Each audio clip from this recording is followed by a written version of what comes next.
The Story of Money, written by Betsy Maestro and illustrated by Julio Maestro. Read by Miss Tuxhorn.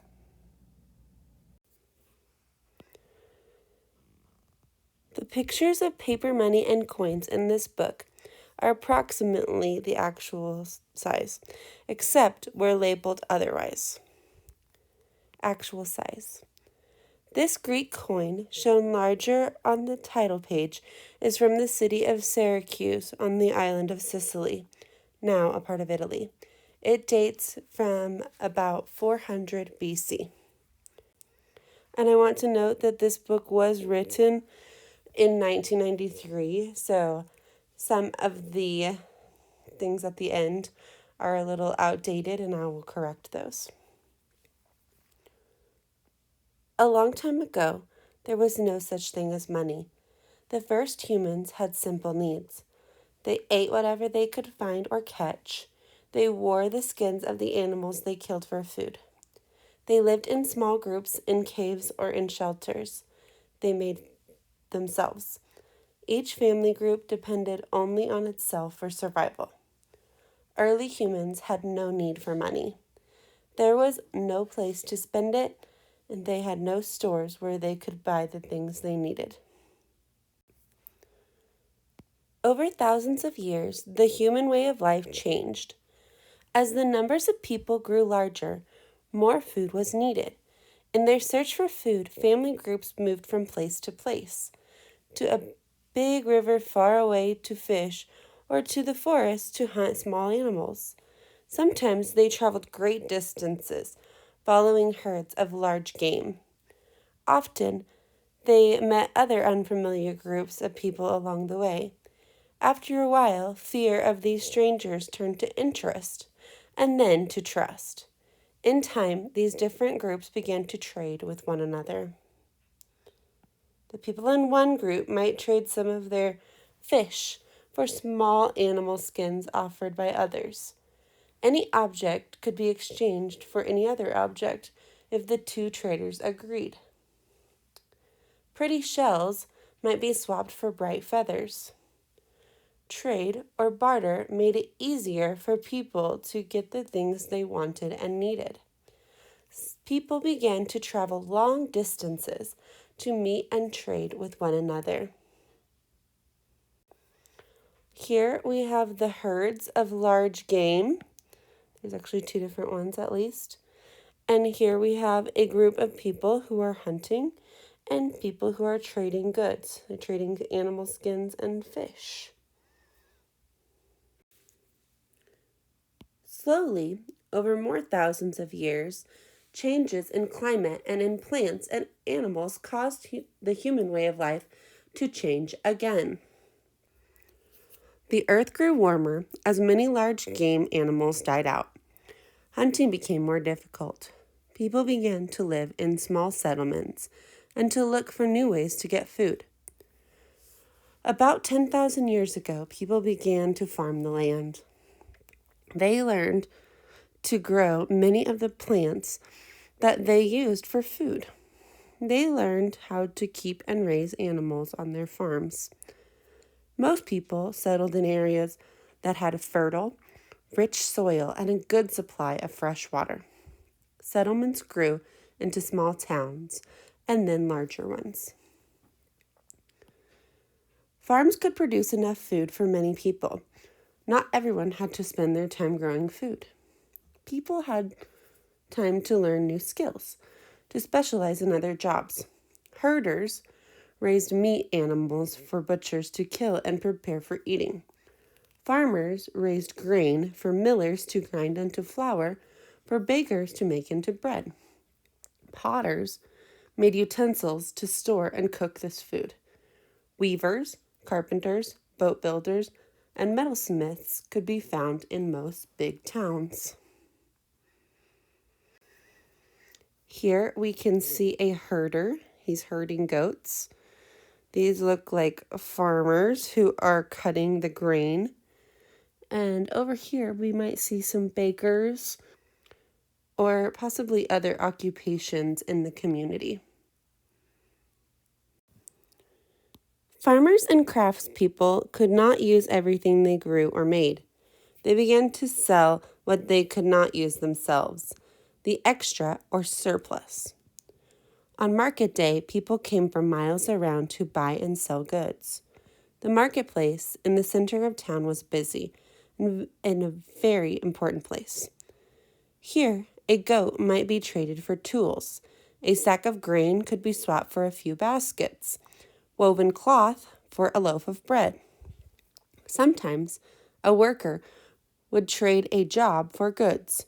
A carpenter might fix a roof in exchange for materials like wood or nails. An artist could pay for food and lodging with a carving or painting. No money changed hands in the marketplace. All the buying and selling was in the form of barter. By trading, people were able to get the things they wanted and needed. Goods and supplies not available locally were often brought from far away. Merchants traveled long distances by boat or on pack animals, that's animals that you can ride, to bring back items made or grown in other places. And many of those things can be seen in the pictures down here. Most of the time, this system of trade worked well, but sometimes there were problems. Barter could work only when each trader wanted what the other had, and when both could agree on what made a fair trade. It could be difficult to work out an equal exchange when the items to be traded were very different from each other. The traders had to come to an agreement as to how many rugs might equal one cow, or how many eggs would be exchanged for a loaf of bread. To make trading easier, people began to use certain objects as money. Anything could be used as money if people agreed on its value and accepted it in trade for goods or labor. In many parts of the world, salt was used as money. Salt was valuable to people because they needed it to preserve and flavor food. It was also valuable because it was hard to find. Because it had great worth, people could accept salt as money. And in this picture, these are actually salt tablets. We don't really see salt like that anymore, but it is possible to find salt like that. So this person or these people are trading salt for this beautiful rug. Many other objects were also used as money. Tea leaves, shells, feathers, animal teeth, tobacco, and blankets were some of the items used at times around the world. In ancient Sumer, right here, a civilization that flourished around 5,000 years ago in what is now the Middle East, barley was used as money. Workers received barley in payment for their labor. The barley could then be used to buy goods. So this is what barley looks like when it's growing.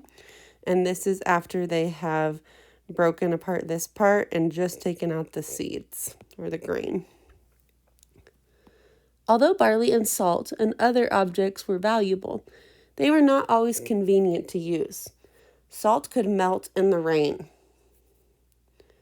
Blankets were hard to carry. Feathers could blow away in the wind. Little metal balls used in some places often rolled away as they were counted. So here is a basket of salt and a solid bar of salt. Here are the small metal bars that they used. Tea leaves, animal teeth, feathers, shells, tobacco leaves, and a blanket. All things that have been traded at some point in history, as we would use money today. Sumerian merchants sometimes traveled great distances to trade. Barley was hard to handle in large amounts, and it sometimes spoiled on the journey. The merchants looked for a new medium of exchange. They needed something that was easy to handle and carry, something that wouldn't spoil or be damaged easily, and something that people everywhere would accept in trade. They began to use silver as money. Silver was a precious metal that was hard to find, and so it was very valuable. Everyone wanted it. The Sumerians melted the silver and formed it into small bars. Each was stamped with the exact weight, which let people know how much silver they were getting or giving in return for goods or labor. The Sumerians had invented the world's first metal money. The Sumerians invented the wheel and the sailboat, which made it possible to transport goods for trade further than before. They sent grain and cloth to faraway lands in exchange for stone, wood, and metals they did not have at home. Trading brought about more than an exchange of goods. It also brought an exchange of ideas. The idea of money made from a precious metal spread from Sumer to all of its trading partners. More countries began to use silver in trade. And this is the Lydian lion's head coins. About 2,700 years ago, coins were first used as the official money of a government. In 640 BC, the ancient kingdom of Lydia, a land located in what is now Turkey, created a system of money. Each Lydian coin was guaranteed to be an exact weight and purity. The coins were made of a mixture of gold and silver, called electrum. These lumpy, bean-shaped coins were stamped with a lion's head, the mark of the king of Lydia. And people trusted the king, so they trusted the new money. They would accept the coins in trade for their goods and services. Lion and bulking, much larger than the actual size. This is the actual size. Coins were very easy to use as money. They were popular with people. In time, the use of coins as official money was adopted by other governments. The ancient empires of Greek and Persia, and later Rome, all developed a system of coinage. Pictures of great leaders were often stamped on the faces of these coins. The use of coins spread throughout the world. Coins were made in many shapes and sizes. Most were round, but some were shaped like shells and animals. Others were ring-like with holes in the middle. The coins were made of many metals, silver and gold, copper and bronze. So here we have a Roman elephant coin, smaller than actual size. That's very large. The Phoenician, which is now Lebanon, chariot coin. Rome's horse head coin. The Chinese square hole coin. Greek turtle coin. Oblane, which is Russian, dolphin coin. Wow, it's shaped like a dolphin. Roman portrait coin. Etruscan Italian seahorse coin. Chinese shell coin. These are Indian coins. Egyptian coin, Greek portrait coin, ancient British coin. Even though money was now being used in trade in most of Europe, Asia, and the Middle East, the barter system did not disappear. In many places, people continued to trade item for item or use valuable objects as money. This is true in some places even today.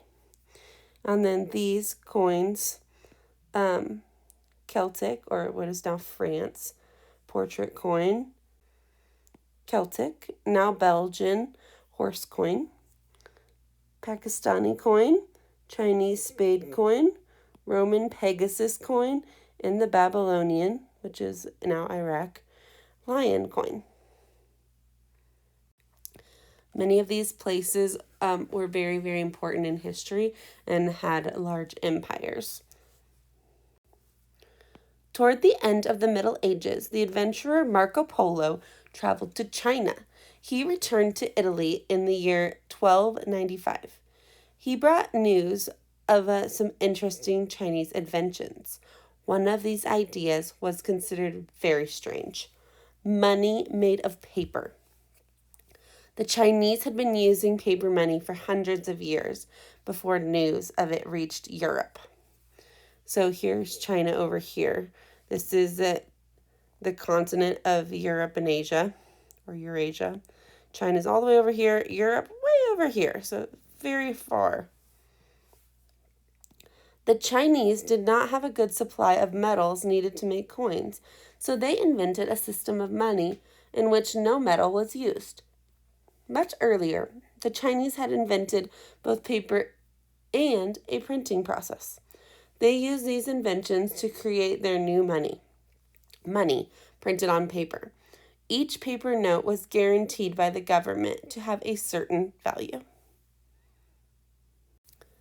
The Chinese government ordered the new paper money to be used everywhere in China. The government was very strong, so people obeyed the order to use the new money. When the people saw that they could buy whatever they wanted with the paper money, they came to trust it. They trusted it because it worked. The new paper money worked because the Chinese government was powerful enough to guarantee its worth. And here is some Chinese paper money. It's actually smaller than the actual size. The book's fairly large. Europeans thought that the idea of paper money was interesting, but they were not ready to begin using it themselves. Europe in the Middle Ages was made up of many small kingdoms and states that were constantly at war with one another. It was a time of disorder and change. People did not have confidence in their governments. They would not trust paper money made by those governments. The people felt safer using coins they were used to. Gold and silver were precious metals that could always have value even if the governments changed. Hundreds of years would pass before people of Europe would begin to use paper money. In 1661, Sweden became the first European country to print money made of paper. Swedish paper money. This is smaller than the actual size. By the 1500s, sailing ships had improved, making long ocean voyages possible. New sea routes were discovered. Europeans could now sail to the Far East and to the New World.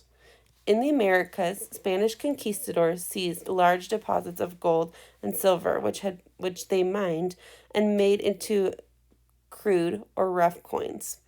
The Spanish became the richest, most powerful country in the world. This is called a Spanish piece of 8. These are called bits. A coin minted in the Silver Mountain mines of Potosi, South America, in operation between 1545 and 1800. Having big ships at sea increased trade between nations. Countries would often trade goods, barter on a grand scale.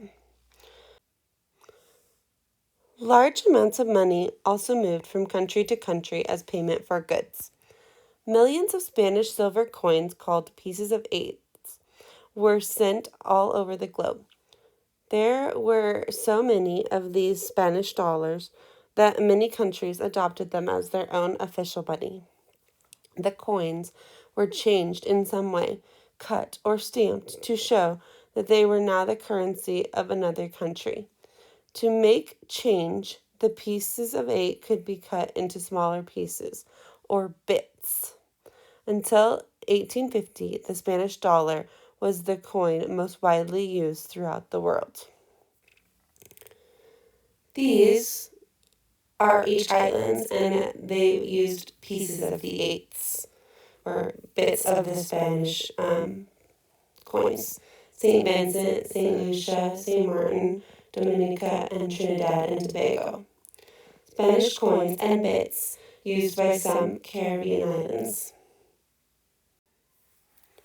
By 1650, France, England, and Holland had joined Spain in establishing colonies in the New World. Ships from these countries arrived often in colonial ports. The money from all four countries circulated freely throughout the colonies. The early settlers of North America traded fish, furs, and lumber for European goods and money. This is the French colony coin, the English coin, the Dutch coin, and the Spanish doubloon. European coins could then be used to purchase colonial goods. Coins, however, were not the only acceptable form of payment in the colonies. Settlers frequently paid their bills and taxes with other objects: corn, tobacco, fish, wheat, and even nails. Wampum were also used as money by the colonists.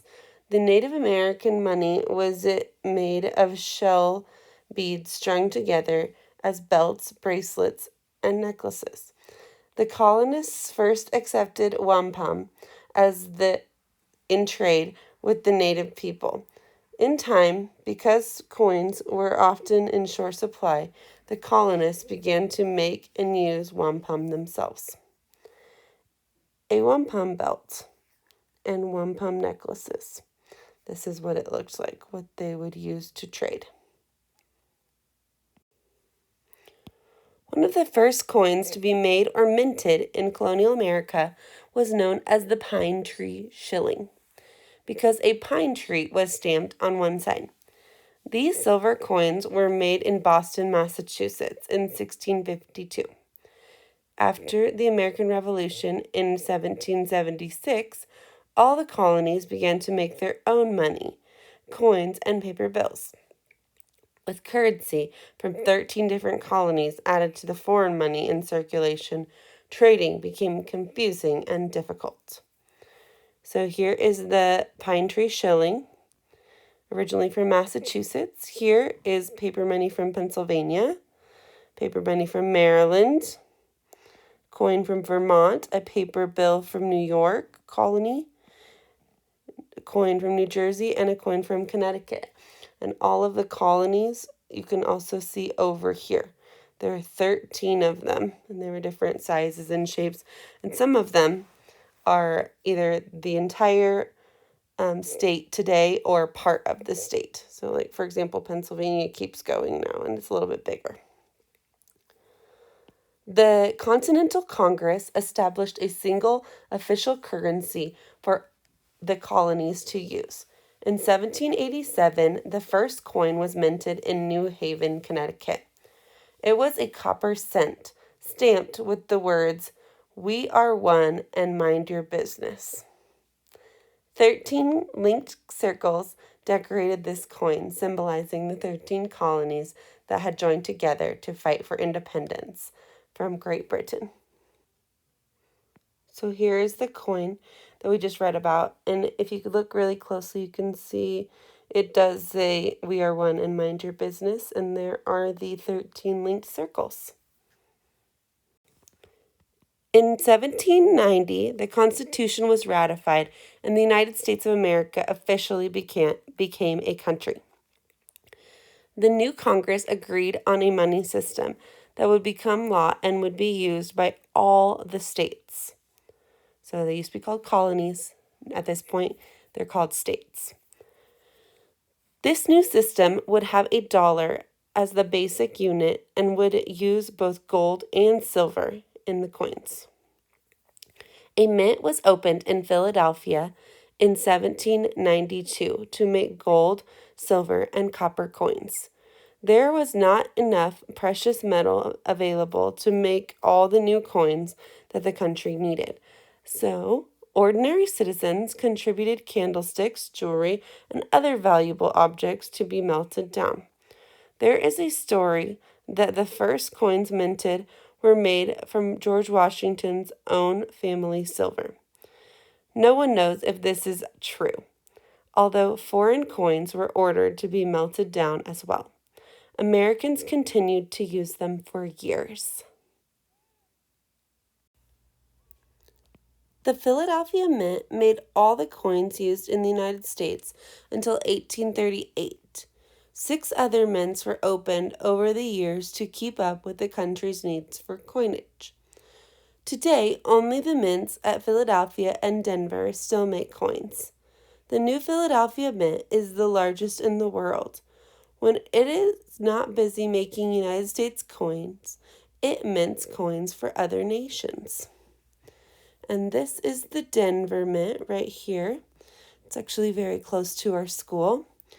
And the New Philadelphia Mint.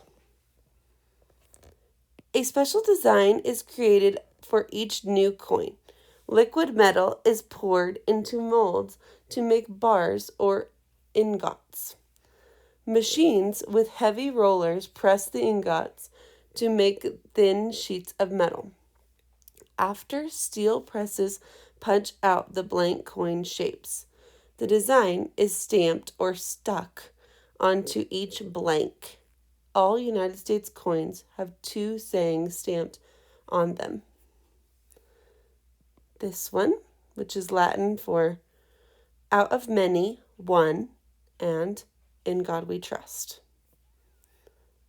This is a picture of the shiny new blank, so these have not been stamped yet.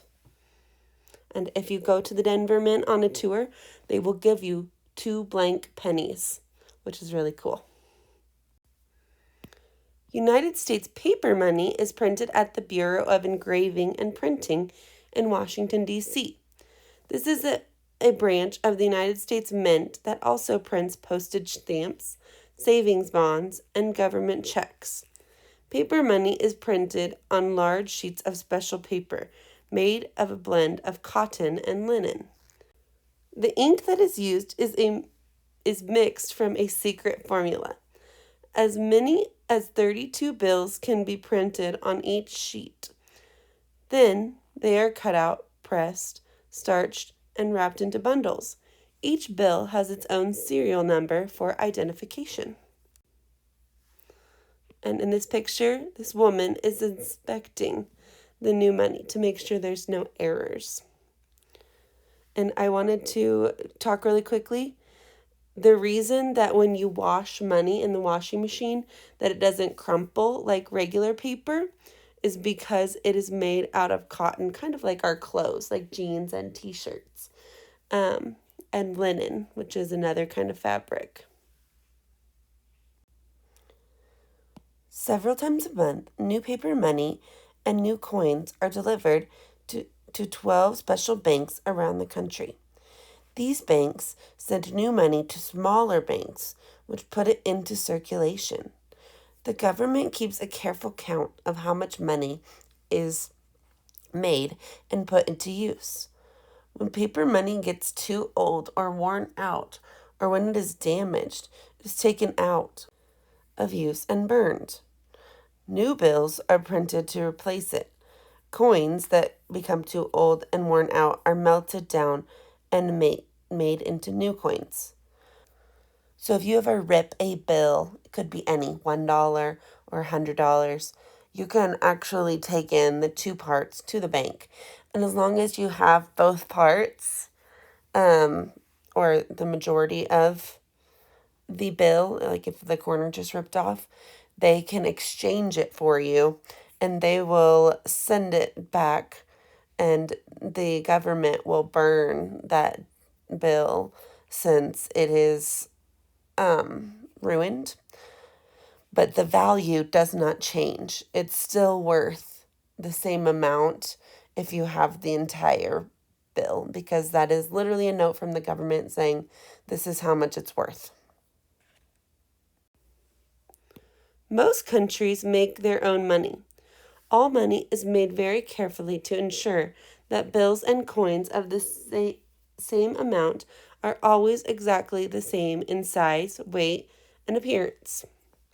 Each country has its own special ink and paper and its own secret process for coining and printing official money.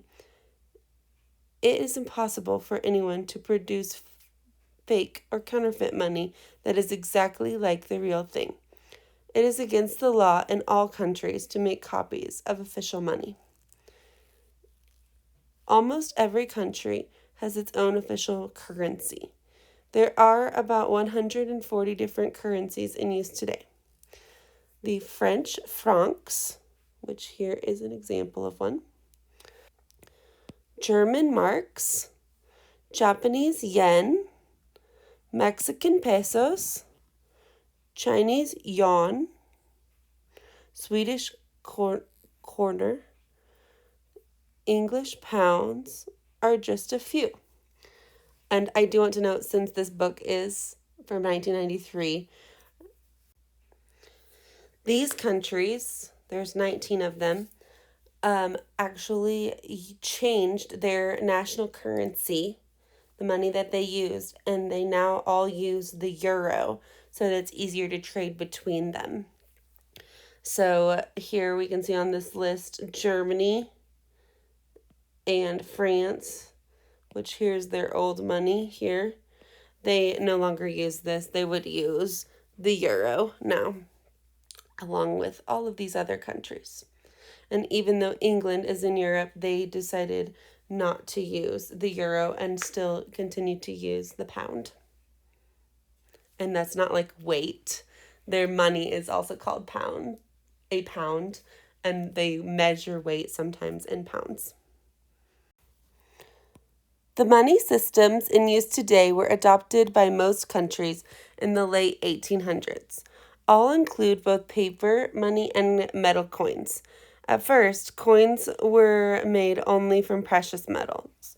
Today, most coins are made from mixtures of cheaper metals that are more plentiful in the world.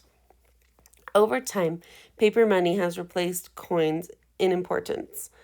All over the world, people accept paper money. When it was first used, it was like a written promise of payment. If people wanted to, they could exchange their paper money for gold or silver stored by the government. This is no longer true. Although many governments still store large quantities of these metals, there is not enough to exchange for all the paper money in use today. But people do not worry about the value of their paper money. All over the world, people have come to value paper money for itself.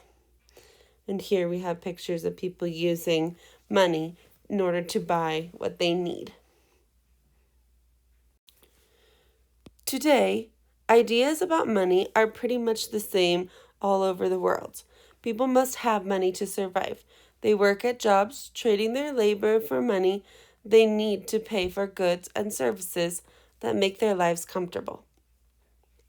The marketplace has grown to include the whole world. Modern transportation has made it possible for all countries of the world to ship and receive goods from abroad. That means from other countries. Nations trade with one another by exchanging goods, machinery for sugar, oil for grain, goods are traded in huge quantities in the world market. Countries also exchange currencies.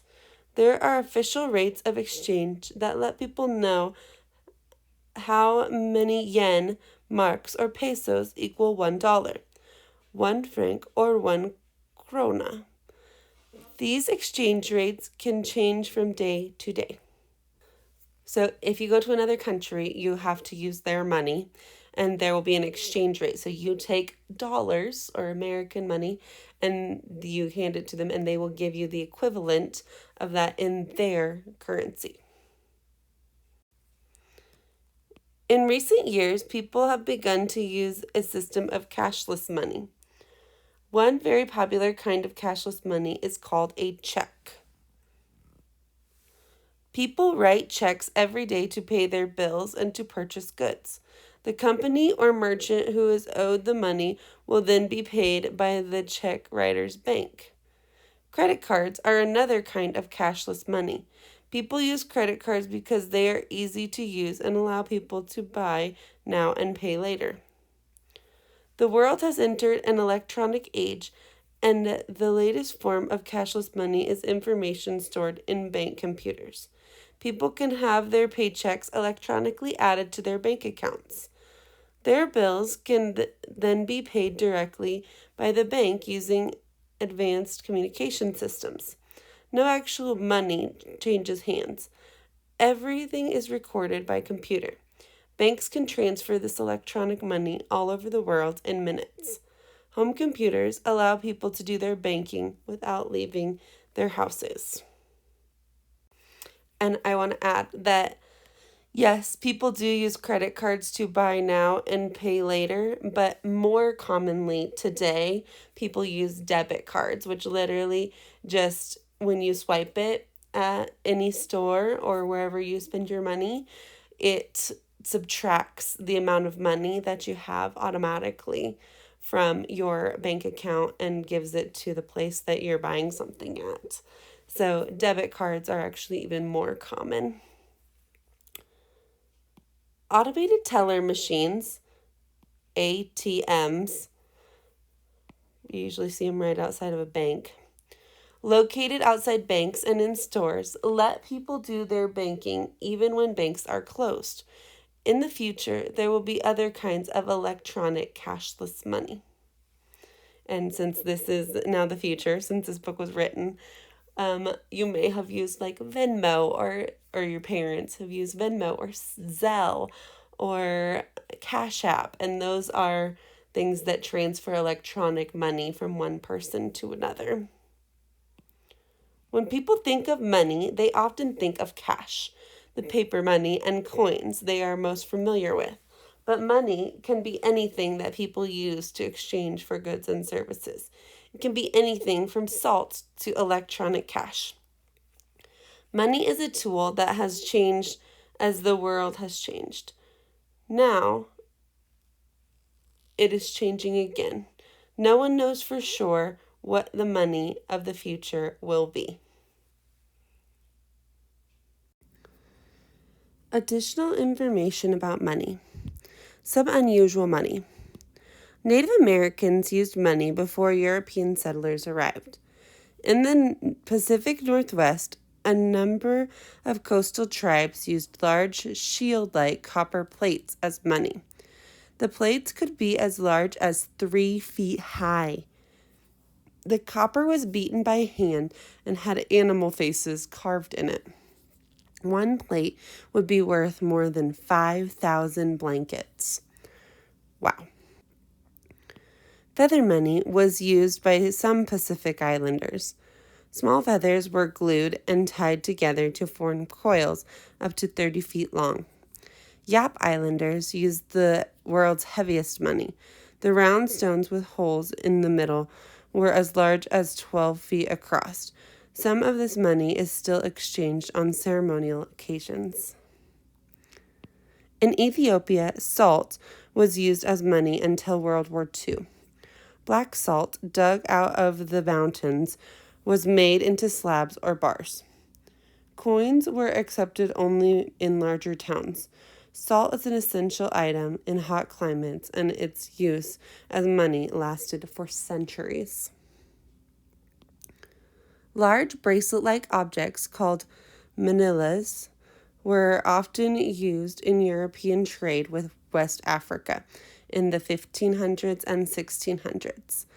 When the Portuguese first came to Africa to trade, they discovered that many tribal groups had a liking for horseshoe-shaped metal objects. They then made and shipped thousands of similar metal bracelets to Africa, where they traded them for slaves. Manillas were made in many sizes of a lead and copper mixture, which produced a much valued ringing sound. They were used in Nigeria until 1948. Platment, or plate money, was minted in Sweden between 1644 and 1809. These coins were the largest ever circulated. The 10-daler plate was the biggest and weighed about 43 pounds. That sounds like it would be hard to exchange. Many different kinds of money were made and circulated in the American colonies. Tobacco leaves tied in bundles were the official currency in Virginia and Maryland during the 1600s and 1700s.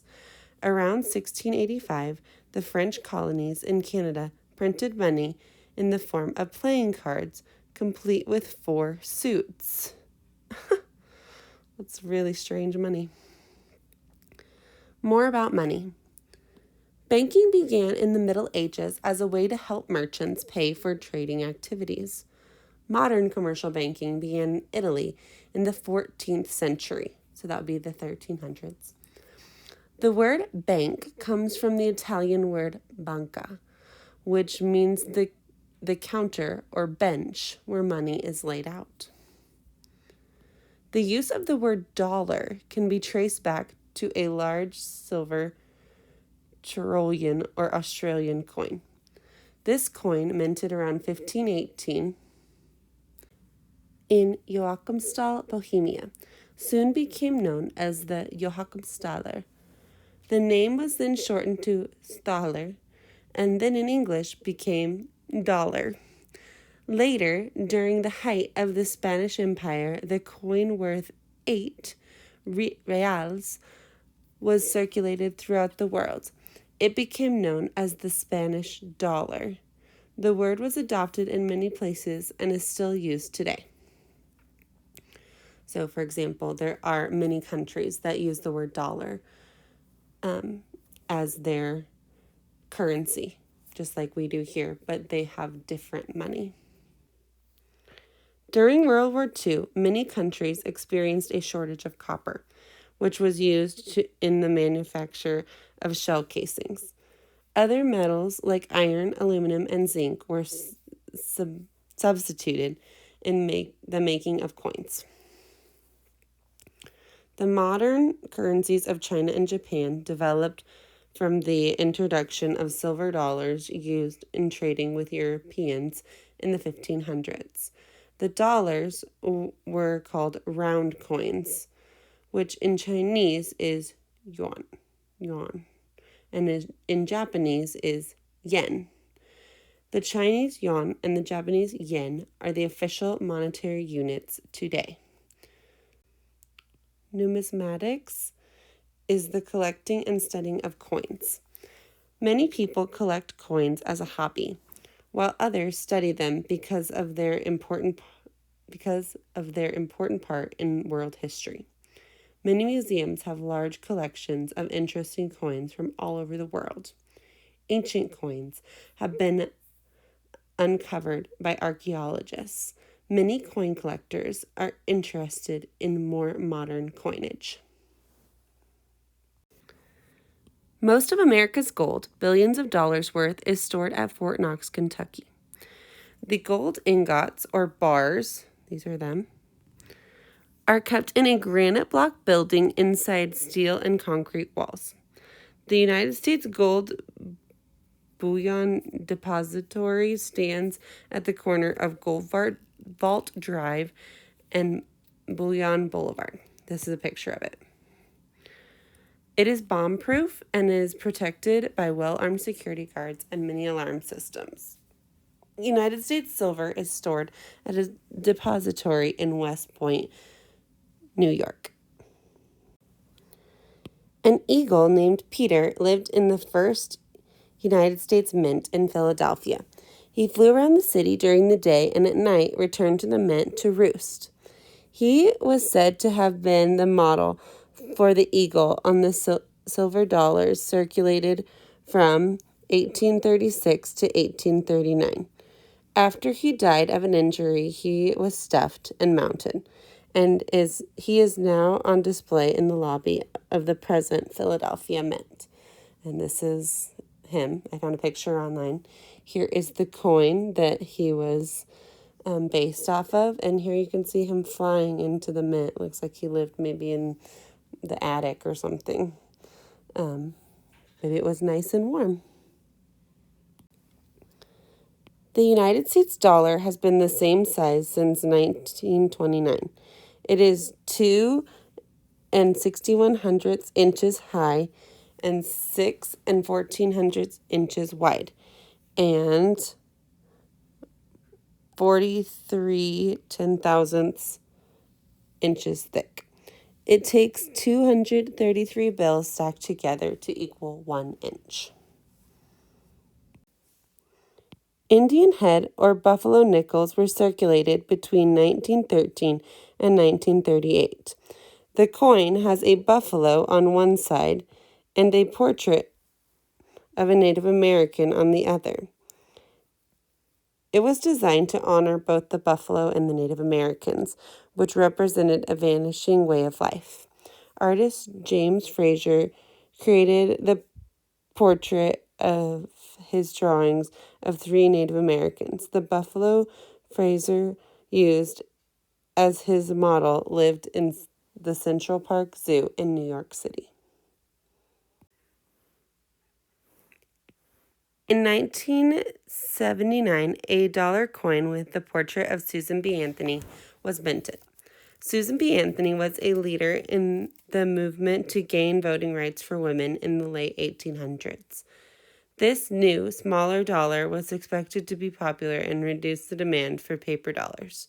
Instead, people did not like using the new coin, as they often confused it with the quarter. Millions were minted, but only a small number ever circulated. Over 400 million of these dollar coins had to be put into storage.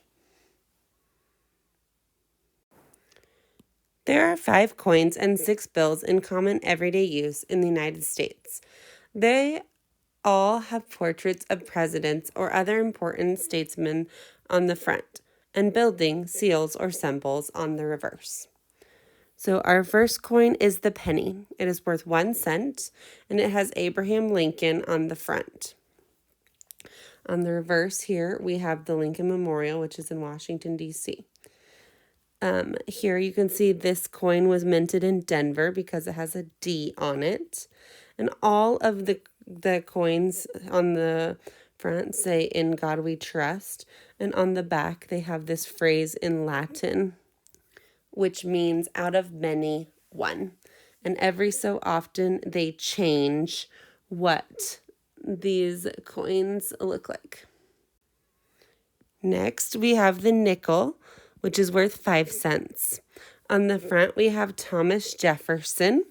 He was the 3rd president of the United States, and he helped write the Declaration of Independence. Here we can see this one was minted in Denver, and this one in Philadelphia. And they're coins from both, but the ones that I found on the internet just happen to be from each of those. And we can, of course, see the Latin phrase again. And on the back, we have Monticello, which is Jefferson's home outside of Washington, D.C. The dime is worth 10 cents. It is the smallest coin, even though it's not worth the least amount. On the front, we have Franklin Delano Roosevelt.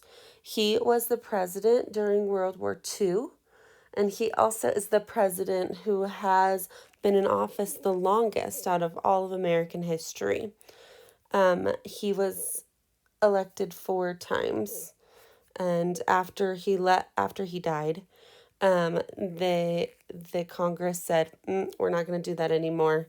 Only 2 terms per president, because that's what George Washington did and the first presidents. Then on the back, we have the Liberty Torch, an oak, and an olive branch. And we, of course, have the Latin, and then "In God We Trust." And liberty is also written on there. Next, we have the quarter, which is worth 25 cents. On the front is George Washington, the first president of the United States, who is also on the $1 bill. And on the back, we have the eagle and the olive branch. And it says $quarter because this is 1/4 of a dollar. In 1999, the U.S. Mint started to make the backs of the quarters represent each of the states. And they started with the first state, Delaware, and then went all the way through in order of when each state became a state. And it has the years that they became a state on every quarter, and then underneath the year that it was minted, which is really cool. I remember I was pretty young at the time, and we would collect them, and my dad would help me find all 50 of them over the years. Then in 2010, the U.S. Mint had gotten through all the states, and they started doing America the Beautiful. So then sometimes they would pick national parks or other important places all over the United States and put those on the back of the quarters. So when you look at a quarter, you can check and see what it has on the back. Now, I was curious what the U.S. Mint was going to put on the next quarters because the America the Beautiful quarters ended in 2021. And I Googled it and found that they are starting an American Women's Quarters program where they will put different women who have accomplished really amazing things throughout American history on the quarters. So that is what is up next. The next coin is the $50 or the 50-cent piece. And it has John F. Kennedy on the front, who was a U.S. president. And on the back, it has an eagle with a shield. So that is what the $50 looks like. And then the last coin that we'll talk about today is this gold coin. It's actually worth $1. You've probably seen some before, but it is not as widely used as the other coins that we've talked about. It has Sacagawea on it, and she helped Lewis and Clark with their expedition. They, when the United States purchased the Louisiana Purchase in 1803, Lewis and Clark were two of the explorers who explored to find out what the United States had bought. And she helped them navigate the lands and communicate with the native people. And she was a native person. She was a Native American Indian. On the back, we have the eagle. Now we're going to look at the bills. So we have the $1 bill, which has George Washington in the middle, and each bill is labeled with the name of the bill. And underneath the picture of the person, it actually says their name too. And then on each side, the front and the reverse, there are 4 numbers that indicate how much the bill is worth. The reverse side of the $1 bill has the Great Seal of the United States. These are the newest bills, or most current, and they have important people in government on the front and then buildings on the back. And you can see that they all have 4 of the numbers that they're representing on the front and the back. I'm unsure why there's a giant purple 5 on the 5, but not on the rest of them. But that is the newest style. So we will talk about these important people. On the $5 bill, we have Abraham Lincoln. He was the 16th president of the United States, and many people consider him to be one of the best presidents. He signed the Emancipation Proclamation, which freed the slaves, and he was the president during part of the American Civil War, which is the only time that the U.S. has fought against itself. On the back is the Lincoln Memorial, which you can visit if you go to Washington, D.C. It's a huge building. Both Lincoln and his memorial are also on the penny. On the $10 bill, we have Alexander Hamilton. And he was one of the founding fathers as well. He helped help America get started when it was a very young country and was fighting for independence from Great Britain. He was also the first Secretary of the Treasury, which means he helped start the National Bank. He probably went to the first mint in Philadelphia. And on the back is the U.S. Treasury Building, which is where all the people super high up in the government who work with money, that's where they work. That is also in Washington, D.C., I believe. The $20 bill has Andrew Jackson, and he was the 7th president. He also helped with many things as the United States was first getting started. And then on the back of the $20 bill is the White House. And that's also in Washington, D.C., and that is where all of the presidents, except for George Washington, lived because it was not constructed yet. On the $50 bill, we have Ulysses S. Grant. He was the head general of the Union Army, the Northern Army, during the Civil War. And the Union won, thankfully, and abolished slavery. And then on the back, we have the U.S. Capitol building, which is where Congress meets. And I actually went to Washington, D.C. when I was an 8th grader with some friends from my school.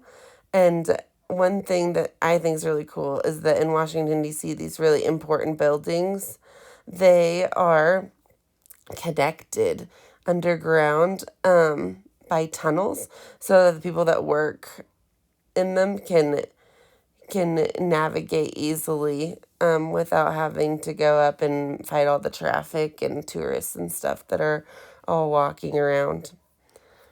Not fight, but, navigate through them. And then lastly, we have the $100 bill, which has Ben Franklin, which he was not a U.S. president, but he did contribute a lot to the United States when it was a very young country. He was also an inventor, but he also helped the United States establish relationships with other countries when it was a new country. So he was an ambassador who went to other countries on behalf of the United States to work with them.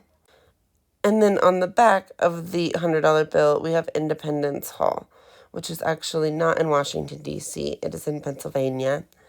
And it is where it's a very historical building because it is where the First and Second Continental Congresses met when they were first establishing the United States. And that is also where the Declaration of Independence was signed before it was sent to the King of England, saying like we in America do not want to be part of your country anymore. So it's a very important historical building that was used during the American Revolution. So in the past, all of our bills in the United States have been green. That was a trend for a while. Many other countries have colorful money. And so you can see when these are all laid out together that we are kind of leaning towards that now in the United States, where each different bill has a slight different color. This is the last page, and these are some of the names of the money that they use in other countries. So you can see that in Canada, they use the dollar, but it's not the same dollar that we use in the United States. They use the Canadian dollar. We already talked about how France and some other countries in Europe, pictured here, no longer use their individual money because they now use the euro. But these are money these are different types of money that are used in different countries all over the world. And if you go to those countries, you have to use that money. Hope you enjoyed learning about money today.